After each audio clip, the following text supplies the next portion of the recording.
Damos gracias a Dios por este momento que podemos tener en su presencia para buscar su rostro. Vamos a continuar con nuestro estudio de Isaías. Estamos en el capítulo 40. Estamos viendo la segunda división más importante de esta profecía. Isaías tiene muchas divisiones y nosotros habíamos visto que tiene dos divisiones principales, pero muchas subdivisiones, mejor dicho, tiene esta profecía. Y como estamos aprendiendo, esta es una nueva división. Y vamos a continuar leyendo en el nombre de nuestro Señor Jesucristo. Dice en el verso 2, hablad al corazón de Jerusalén, decidle a voces que su tiempo es ya cumplido, que su pecado es perdonado, que doble ha recibido de la mano de Jehová por todos sus pecados. Bueno, así que vemos que el Señor ha dado el recibo. Habíamos visto que este doble es un recibo. Es un recibo por el pago cancelado de toda la deuda que nosotros teníamos. Y también refiriéndose a Israel. Israel va a cancelar su deuda con Dios. Como sabemos, su rechazamiento trajo sobre ellos maldición, sobre la sangre de ellos y sobre la sangre de sus hijos. Pero vemos que el pacto de la gracia fue ratificado. Por eso dice también, como habíamos visto, consumado es. La palabra consumado es nos habla de un pacto que fue hecho. Habíamos visto que la palabra es en griego tetelestai y nos habla de una transacción, nos habla de un contrato hecho. Y en Hebreos capítulo 9, en el verso 18, para terminar el tema que estábamos viendo ayer, vamos a ver en Hebreos capítulo 9, en el verso 18. Y dice, de donde ni aún el primer pacto fue instituido sin sangre. El pacto de la ley. De donde ni aún el primer pacto fue instituido sin sangre, porque habiendo anunciado Moisés todos los mandamientos de la ley, a todo el pueblo tomó la sangre de los becerros y de los machos cabríos con agua, lana escarlata e hisopo, y roció el mismo libro, y también a todo el pueblo, diciendo, esta es la sangre del pacto que Dios ha mandado. Note que el primer pacto se hizo con sangre. Y así también realmente vemos que el Señor ratificó. Cuando Él dijo consumado es, con su sangre estaba ratificando que llevaba que había por delante una nueva transacción. Por medio de el pacto de gracia, el hombre ahora puede acercarse a Dios solamente por la fe, a través de la sangre del Señor Jesucristo. Por eso vemos que también esta palabra que el Señor gritó en la cruz, consumado es, anuncia la ratificación de un nuevo pacto. ¿Y qué es una ratificación? Una confirmación. Muchas cosas el Señor le había prometido a Abraham. La palabra que Dios le dijo a Abraham, yo haré de ti. Bueno, todas las promesas que Dios le había dicho a Israel, todas las promesas de gracia. Cuando el Señor les decía, cuando Jehová les decía, yo os daré un corazón nuevo. O cuando Él decía, esparciré en vosotros agua limpia. O os haré volver. Bueno, todas esas promesas se cumplen aquí. El pacto de gracia, que fue dado primeramente, realmente al hombre a través de las promesas de un Salvador, que luego fue dado a Abraham a través de la promesa totalmente de gracia, se termina de ratificar y se termina de consumar en la cruz. El pacto de gracia se consumó en la cruz. Y también, como vemos, igual que la ley, tenía que ser con sangre. Todo pacto se ratificaba con sangre. Por eso podemos leer, al menos vamos a ver si podemos leer aunque sea un versículo, en 1 Corintios, capítulo 11, podemos leer en el verso 25. Y dice: asimismo, tomó también la copa después de haber cenado, diciendo: esta copa es el nuevo pacto en mi sangre. Haced esto todas las veces que la bebiereis, en memoria de mí. Acá vemos el pacto hecho a través de la sangre de nuestro Señor Jesucristo. Y este pacto no fue como el pacto de la ley que tuvo un final. La ley, en su pacto, terminó el pacto de la ley. El pacto que había hecho Dios con el pueblo de Israel. La ley fue dada a Israel. Pero en cambio este pacto, vamos a ver en Hebreos capítulo 13, en el verso 20. Es muy hermosa la palabra. Dice: y el Dios de paz, que resucitó de los muertos a nuestro Señor Jesucristo, el gran pastor de las ovejas, y dice: por la sangre del pacto eterno.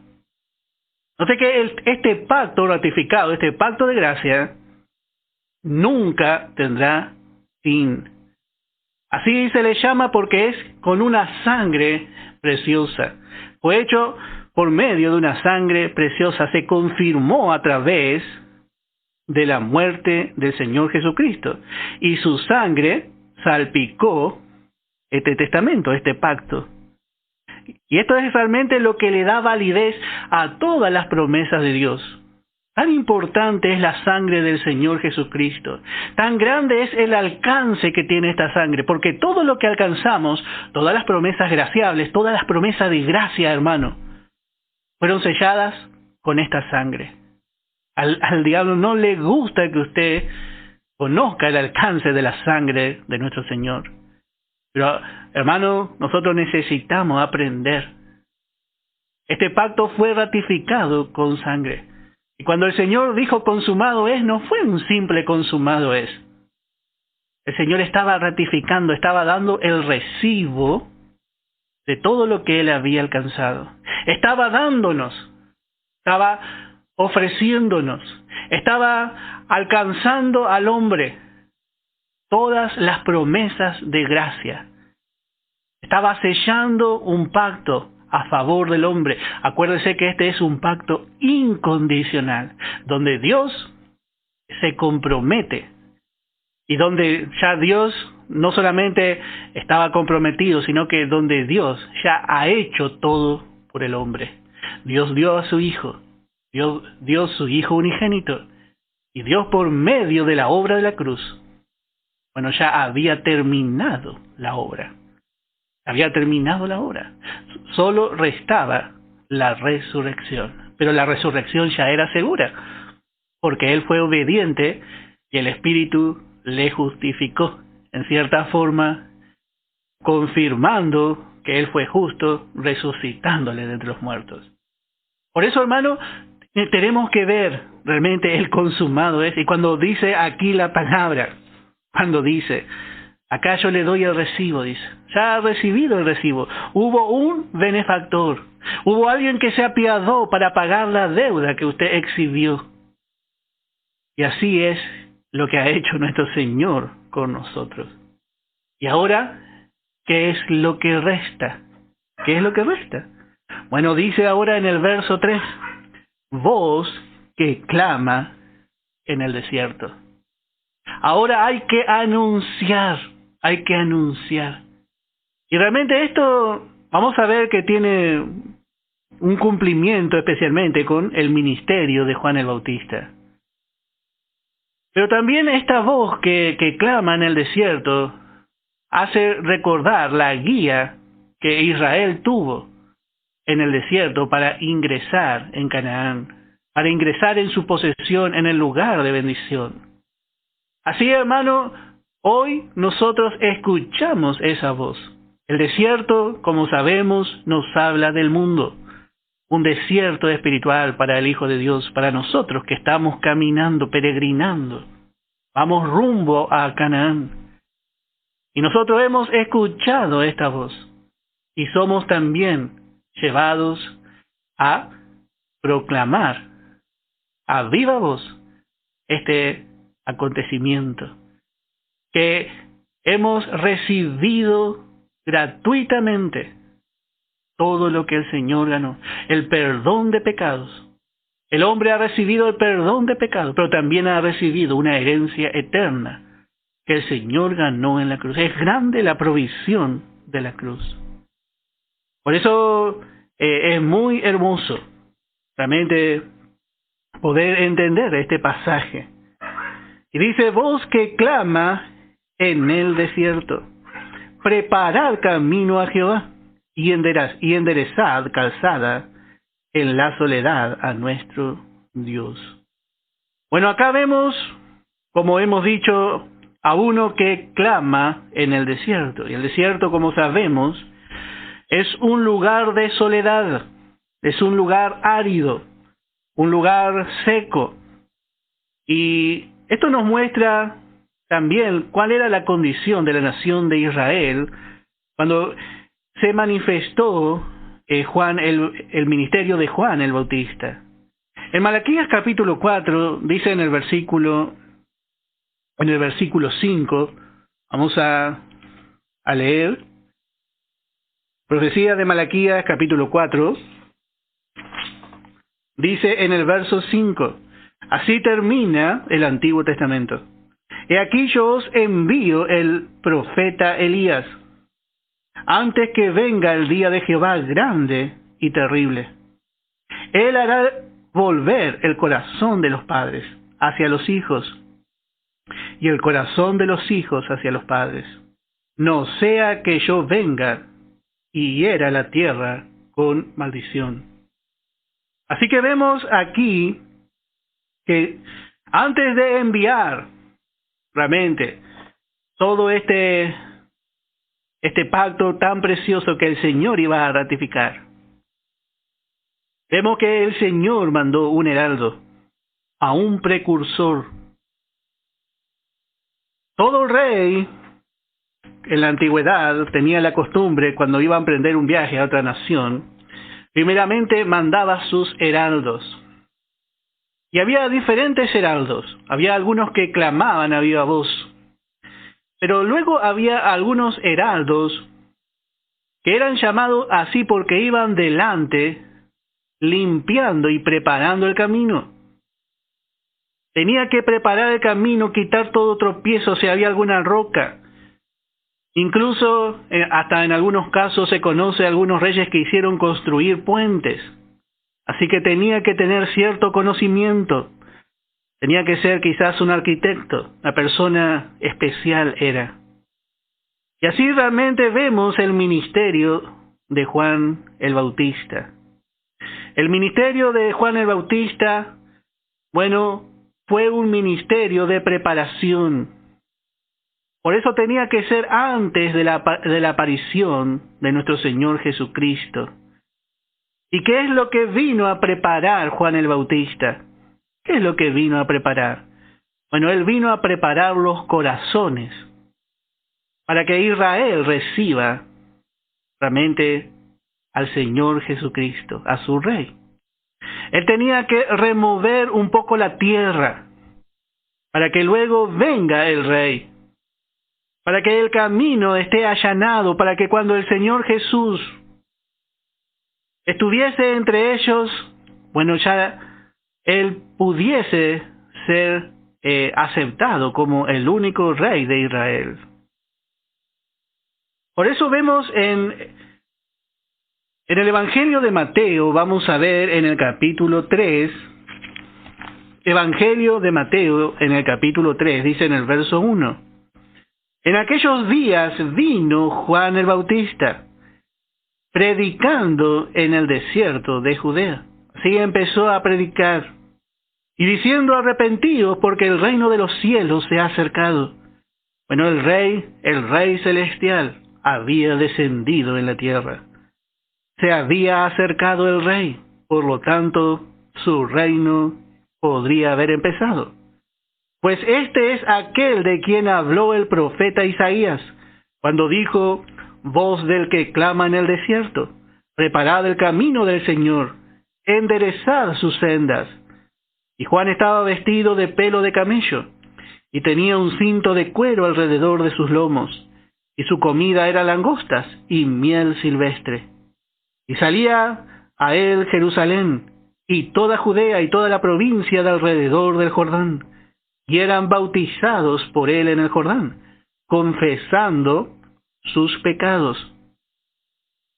Al ver el que muchos de los fariseos y de los saduceos venían a su bautismo, les decía: generación de víboras, ¿quién os enseñó a huir de la ira venidera?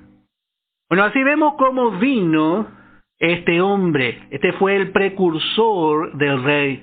Fue enviado por delante, antes de que el Señor venga.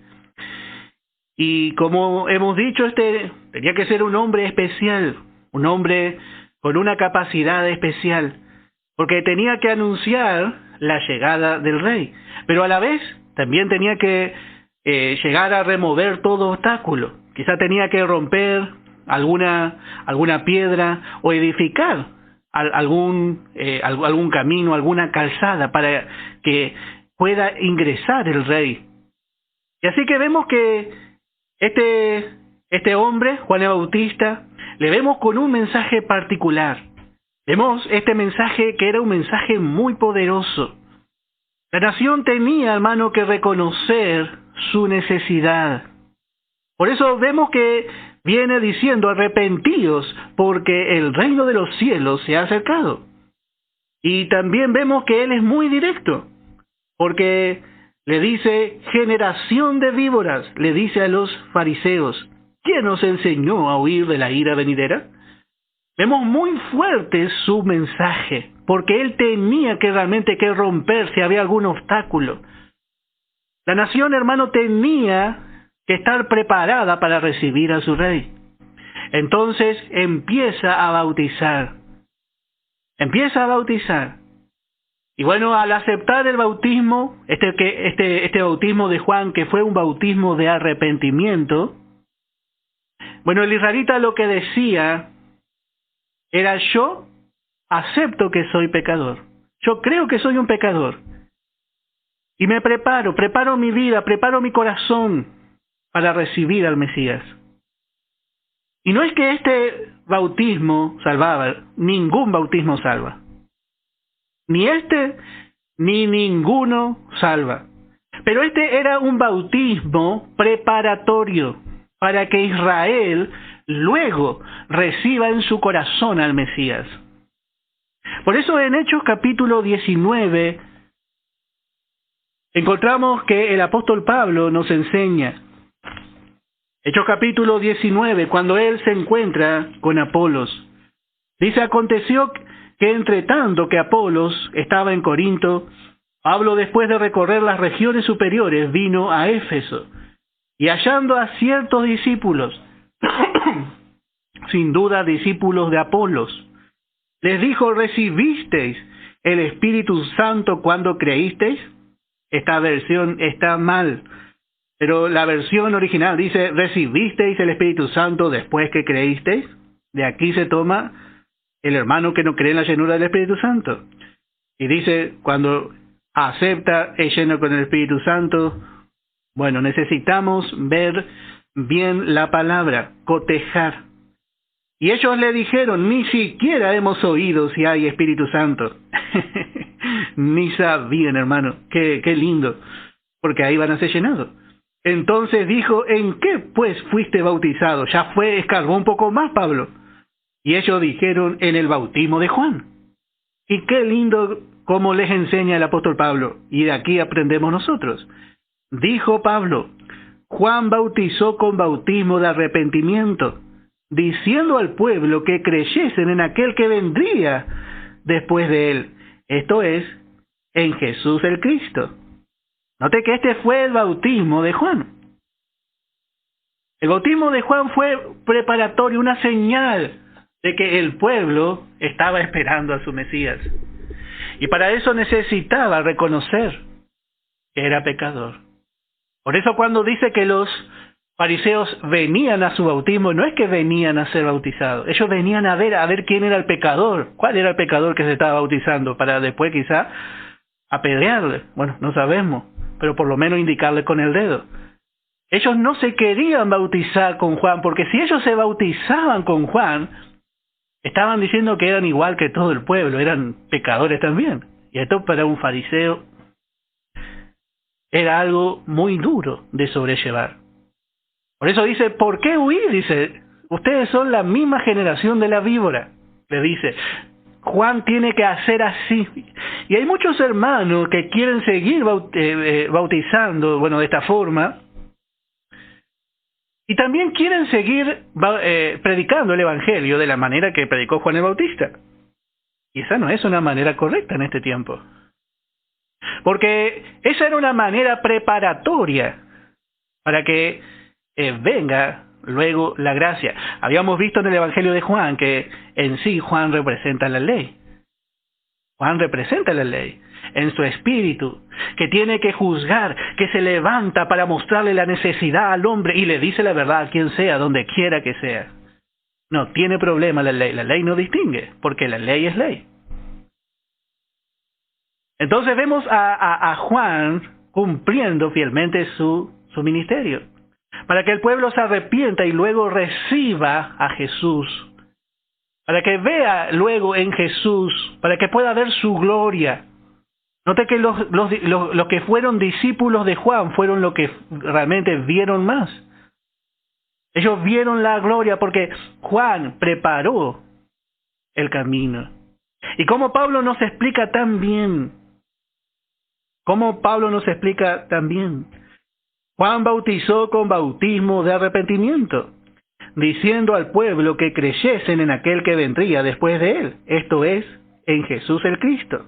Cuando oyeron esto, fueron bautizados en el nombre del Señor Jesús. Y habiéndole impuesto Pablo las manos, vino sobre ellos el Espíritu Santo, y hablaban en lenguas y profetizaban. Noté el orden. Ellos eran ya discípulos. Faltaba un bautismo. Ya eran creyentes. Y luego les impuso la mano para que sean llenados con el Espíritu Santo.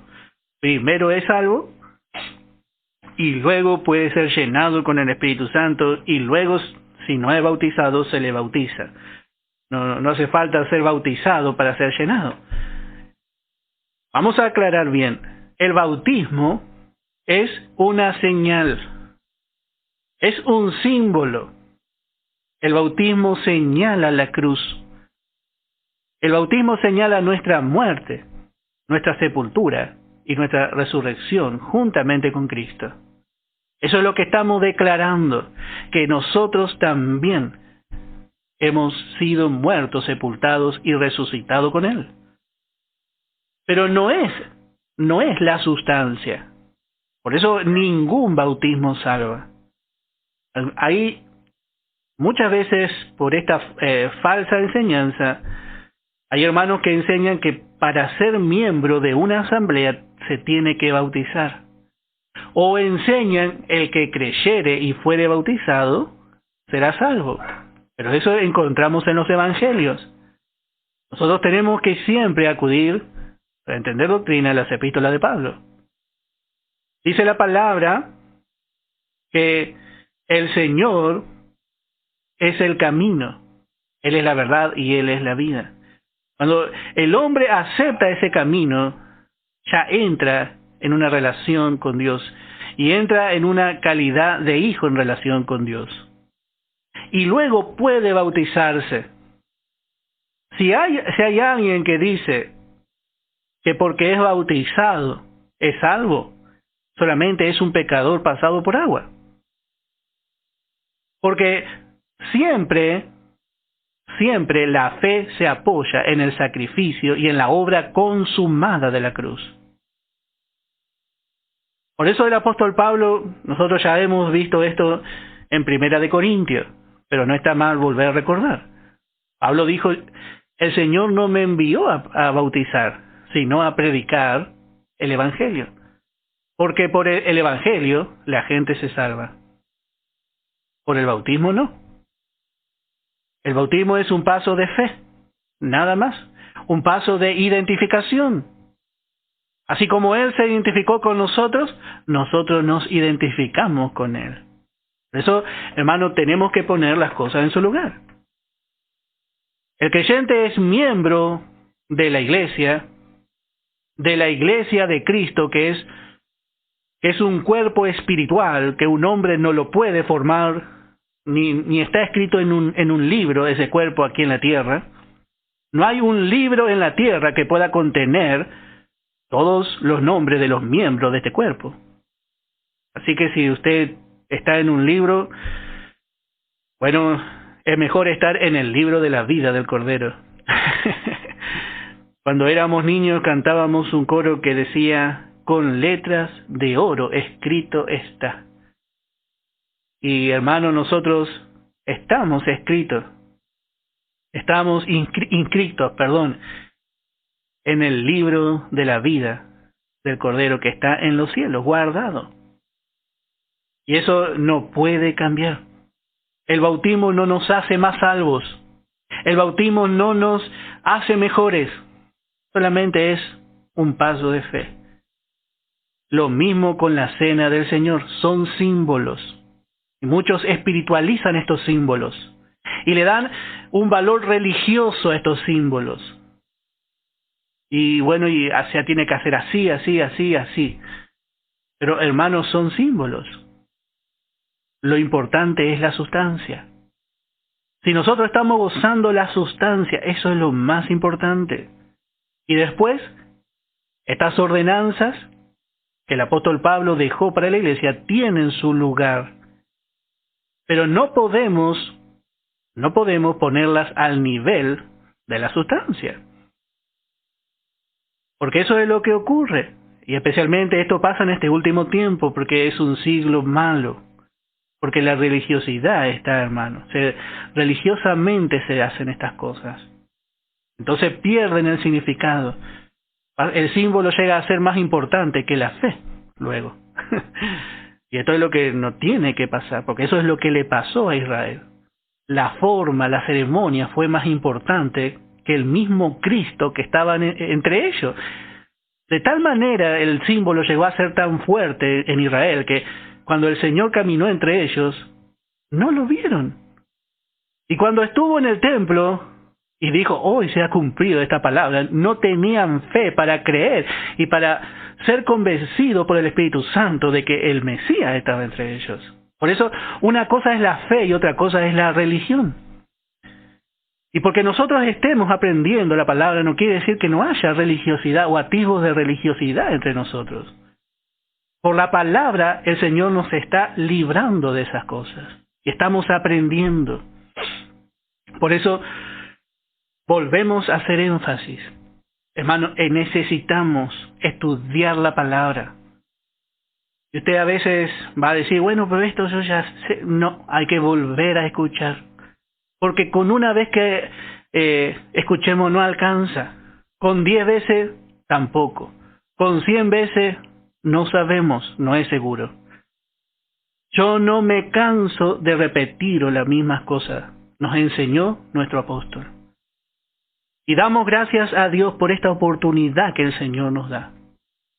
En este tiempo, poder compartir la palabra de Dios, la palabra de gracia. Bueno, así que vemos cómo era. Vemos el ministerio de Juan. Juan tenía que despertar a la nación con esto, con todas estas palabras, con el bautismo. Él era el precursor. Por eso el trabajo de Juan era muy importante. era muy importante, porque vemos que la nación, como hemos dicho, era un desierto, y el corazón de la nación era duro. Tenía que romper realmente, llegar y tocar, especialmente la nación que estaba guiada por estos religiosos fariseos. Tenía que realmente denunciar todas las cosas. Y dice en el verso 4 de nuestro estudio: todo valle sea alzado y bájese todo monte y collado, y lo torcido se enderece y lo áspero se allane. Bueno, esto es lo que tenía que hacer para que el rey pueda entrar. El camino, como dijimos, debía ser allanado.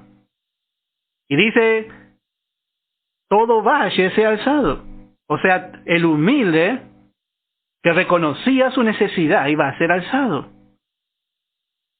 Había muchos necesitados, había muchos despreciados, menospreciados en el tiempo de Jesús, y ellos fueron los que más aprovecharon de la predicación de Juan, y luego los que más aprovecharon del Señor Jesús. Ellos aprovecharon la gracia. Por eso dice también, bájese todo monte. Esto nos habla de aquellos elevados. Y volvemos a poner el ejemplo de Nicodemo, un hombre de mucho prestigio en su tiempo, pero se tuvo que bajar. El Señor le hablaba a su corazón para que pueda recibir la gracia. Y dice, tú siendo maestro, dice, no entiende. Y no, se habrá sentido incómodo Nicodemo, porque Nicodemo pensaba que sabía todo. Y bueno, así es la gracia. Él vino primero para mostrarle, para que la nación reconozca cuál era su condición. Así Juan el Bautista, hermano, preparó el corazón, hizo un camino para el rey. Y como volvemos a decir, este fue un duro trabajo. Este fue un duro trabajo. Porque luego, vamos a ver, habíamos leído en Isaías capítulo 35, dice en el verso 8, y habrá allí calzada y camino, y será llamado camino de santidad. No pasará inmundo por él, sino que él mismo estará con ellos, y el que anduviere en este camino, por torpe que sea, no se extraviará. Así realmente fue. Él tenía que preparar el camino. Aquí encontramos ya la calzada hecha. Yo me puse a pensar cómo habrá sido realmente el trabajo que dice preparar camino en el desierto, preparar una calzada en el desierto, Dios dice. Y esto no habrá sido tarea fácil, aún en lo natural. ¿Sabe lo que es levantar una ruta en el desierto? ¿Cuánto trabajo hay? Soportar el sol, soportar la sequedad, el viento. Pero vemos que realmente Juan el Bautista fue fiel. Él le dio inicio a este camino. Esto fue realmente lo que le tocó a Juan, para que luego el Señor anduviese y entrase por ese camino, por esa calzada, preparada por Juan. Y dice el verso 5, y se manifestará la gloria de Jehová. Una vez que el camino ya estaba hecho, bueno, el Señor se tenía que manifestar. Se manifestará la gloria de Jehová, y toda carne juntamente la verá, porque la boca de Jehová ha hablado. Así fue con Juan. Juan realmente pudo ver todo esto. Pero todo esto también tendrá un cumplimiento cuando el Señor venga. Cuando el Señor venga. Tuvo un cumplimiento parcial en el tiempo de Juan, pero la nación no pudo ver realmente. La mayoría de la nación, bueno, despreció al Señor.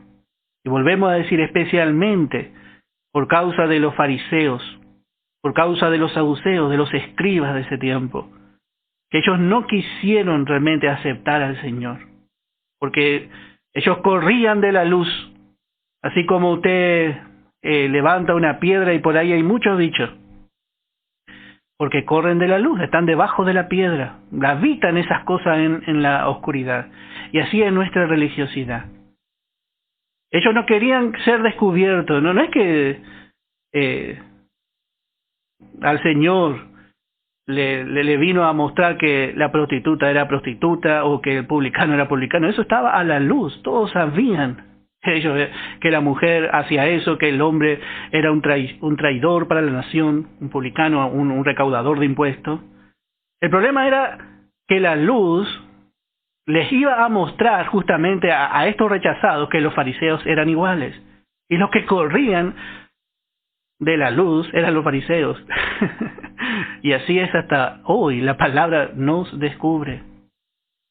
Nosotros tenemos que ponernos delante de la luz de la palabra, hermano, para que esta palabra nos renueve. Porque el Señor va a venir a buscarnos. Pero la palabra tiene que haber hecho su obra en nuestra vida. Debemos permitir a la palabra obrar en nuestra vida, no correr de la palabra. Cuando nosotros decimos, no, yo no soy así. Cuando nosotros pensamos que somos buenos, hermano, es cuando más equivocados estamos. Muchas veces nuestro pensamiento es, yo soy sincero, yo soy más sincero que el otro hermano. Y ahí, hermano, ahí es donde estamos ahí al filo del fracaso. Necesitamos conocer nuestra carne y no confiar en nuestra carne. No pensar bien de nosotros como hacía el fariseo. El publicano en su oración, recordamos, dice, sé propicio. Apelaba a la gracia de Dios. Y eso es lo que hizo Juan. Y esto era lo que justamente el enemigo no quería, que Israel sea alumbrado. Y hasta el día de hoy es lo que encontramos. Israel no es alumbrado. No es alumbrado porque están llenos de justicia propia. Dice en 2 de Corintios, capítulo 4. Dice en el verso 3. Pero si nuestro evangelio está aún encubierto, entre los que se pierden están encubiertos, en los cuales el Dios de este siglo cegó el entendimiento de los incrédulos, para que no le resplandezca la luz del evangelio de la gloria de Cristo. Note que una vez que el camino estaba allanado, en el verso 5 hemos leído, y se manifestará la gloria de Jehová. ¿Por qué el hombre no ve en Cristo al Salvador? ¿Por qué el hombre no puede ver en Cristo su gloria? ¿Por qué muchas veces nosotros no podemos contemplar su gloria? Bueno, porque muchas veces estamos contemplando nuestra justicia propia. El hombre se admira a sí mismo, no puede ver su condición. Por eso es más fácil ver a un hombre quizá pecador y que ese reconozca su condición. Por eso todo monte tenía que ser, hacer que descienda el monte, y todo valle tenía que ser alzado. Esto es la obra de la gracia de Dios. Y allí cuando todo valle, el alto desciende, bueno, allí también él puede ver esa gloria. Porque Dios, dice el verso 6, que mandó que de las tinieblas resplandeciese la luz, es el que resplandeció en nuestros corazones, para iluminación del conocimiento de la gloria de Dios. El hombre necesita que este conocimiento, necesita tener un conocimiento de la gloria de Dios, que este conocimiento entre en su interior. Y este conocimiento está en la faz de Jesucristo. Pero esto es lo que Israel no pudo hacer, porque la mayoría de Israel no tuvo un corazón preparado. Fue más fácil para los discípulos de Juan seguir a Jesús. Y de por sí el Señor tomó muchos de los discípulos de Juan e hizo de ellos sus discípulos. Porque Juan no vino a ser discípulo de sí mismo. Era lo que tenía que cumplirse. Y así también, como hemos dicho, esto va a tener un cumplimiento pleno, total, en la revelación gloriosa del Señor. Por un lado vemos en este tiempo cómo esa gloria se manifiesta en la vida del hombre. Cómo esa gloria también no solamente se manifiesta, hermanos, sino que esa gloria nos transforma de gloria en gloria. Eso también tenemos que ver. Está la gloria.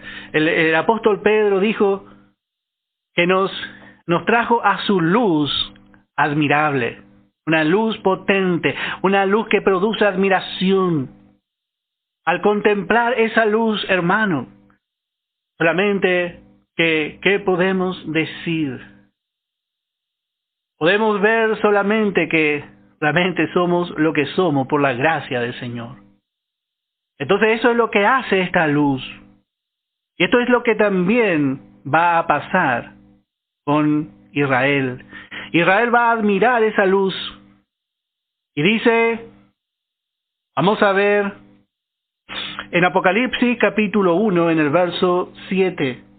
He aquí que viene con las nubes, y todo ojo le verá, y los que le traspasaron, y todos los linajes de la tierra, harán lamentación por él.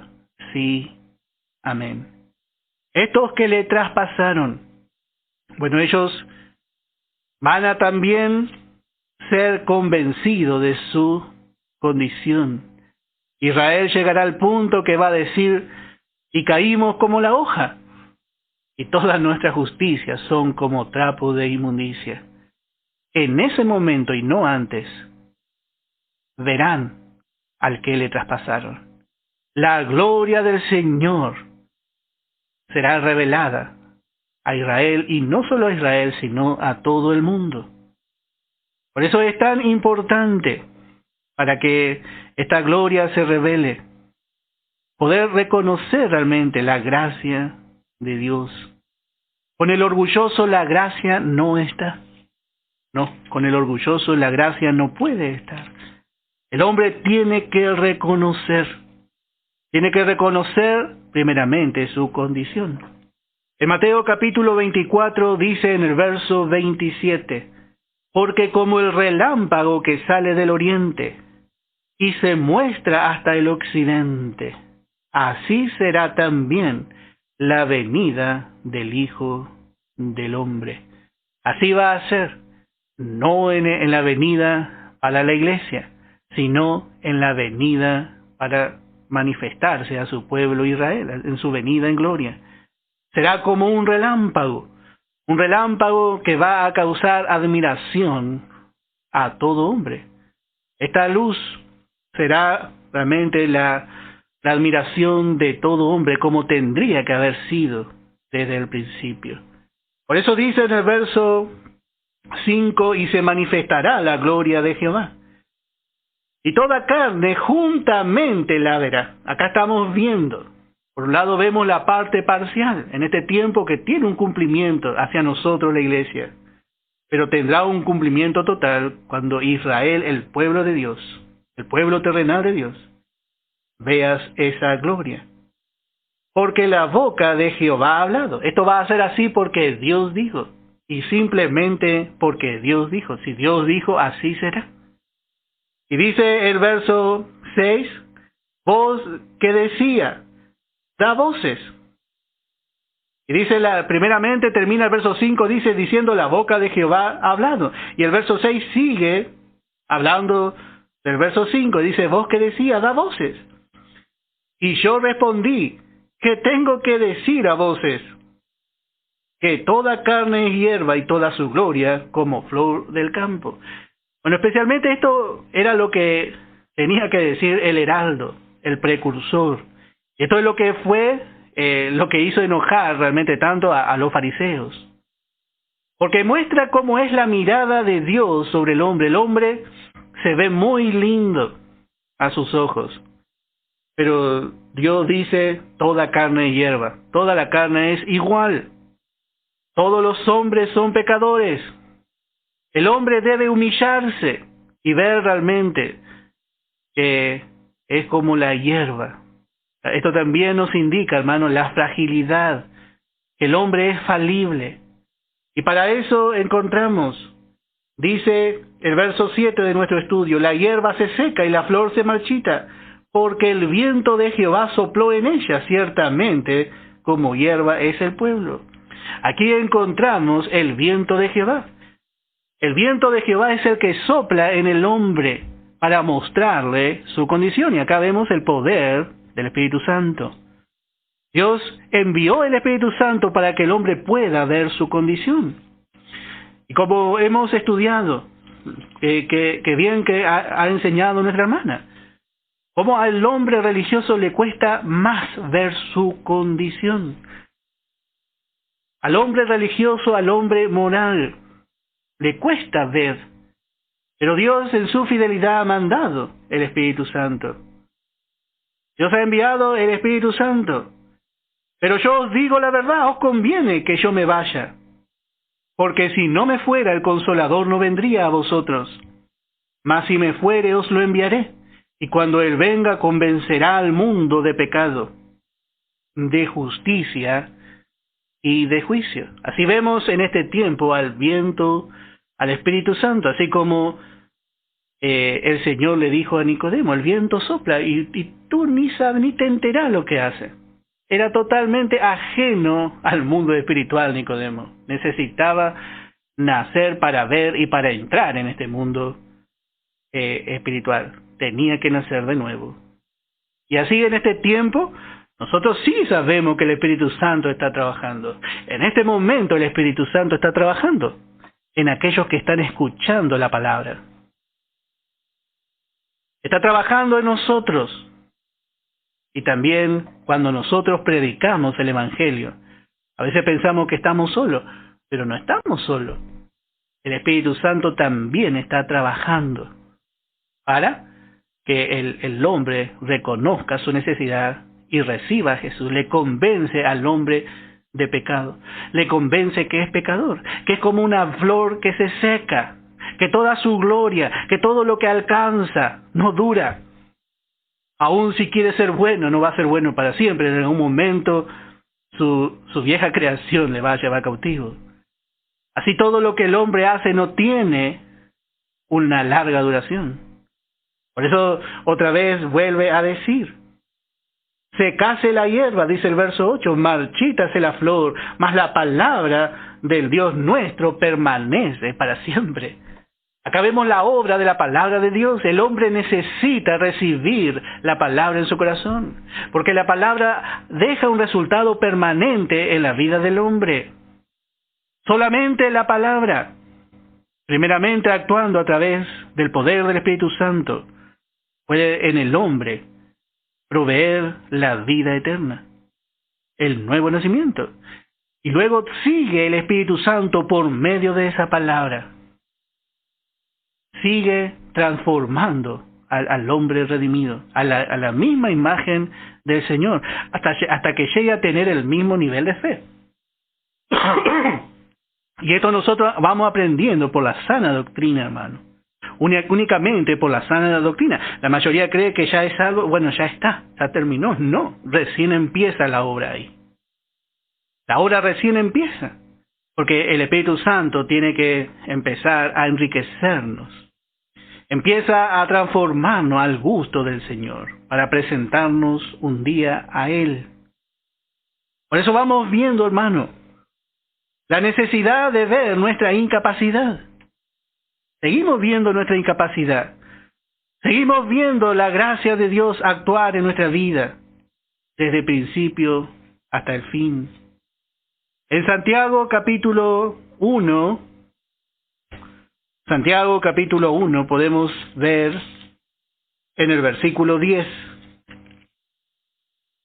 Pero el que es rico, podemos leer desde el verso 9, el hermano que es humilde, que es de humilde condición, gloríese en su exaltación.